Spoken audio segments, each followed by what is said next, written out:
Olá, meu nome é Heloísa Maria, sou aluna da PUC e hoje eu vou iniciar o conteúdo de citologia aqui no PUC Ensina.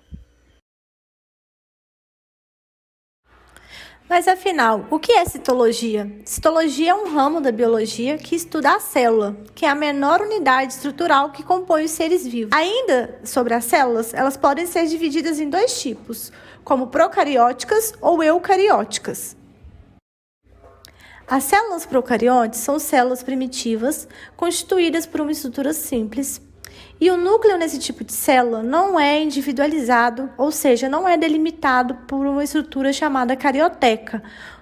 E ainda assim, elas não possuem organelas membranosas. E o material nuclear, ou seja, o DNA, fica disperso no citoplasma.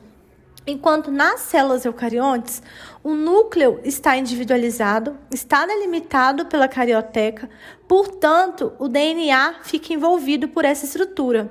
E ainda assim, as células eucariontes possuem organelas membranosas, o que não ocorre nas células procariontes. As organelas podem ser definidas como pequenas estruturas que ficam localizadas no citoplasma e mergulhadas no citosol, que é uma região interna das células. A membrana plasmática é uma película que encobre e protege a célula.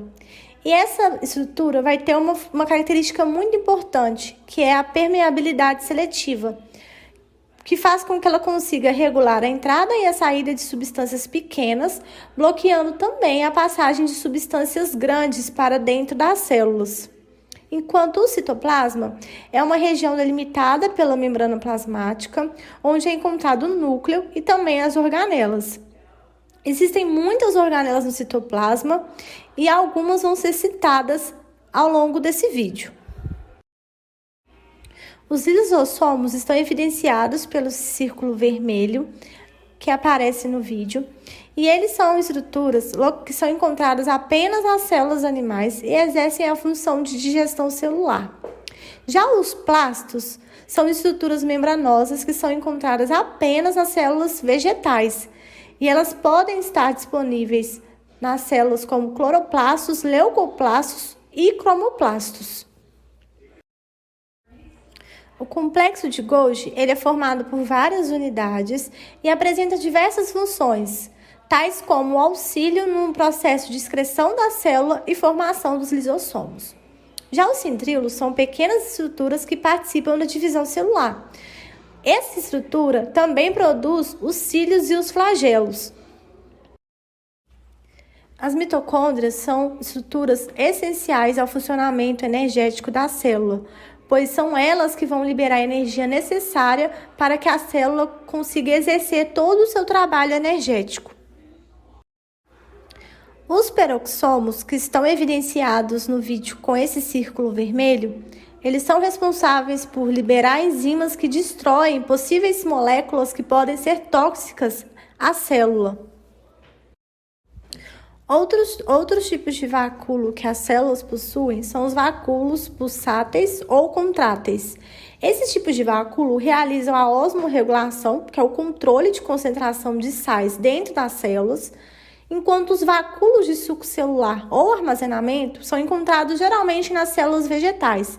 E essas estruturas desempenham funções como o armazenamento de substâncias, o controle osmótico também, além da manutenção do pH da célula. Os ribossomos, eles são estruturas celulares e eles estão presentes tanto em células procarióticas quanto eucarióticas. Por fim, as células também apresentam um núcleo celular, que é uma estrutura de suma importância para o seu funcionamento. É considerado como se fosse o cérebro da célula. O núcleo, ele geralmente apresenta uma forma esférica e também abriga o material genético, que é o DNA, dos organismos unicelulares, que possuem uma célula, e dos pluricelulares, que contêm mais de uma célula. E, além disso, ainda é o lugar que acontece a reprodução celular, ou seja, é uma peça-chave no funcionamento celular como um todo. Esse foi um resumo do conteúdo de citologia. Espero que vocês tenham gostado. Boa sorte nos estudos e muito obrigada!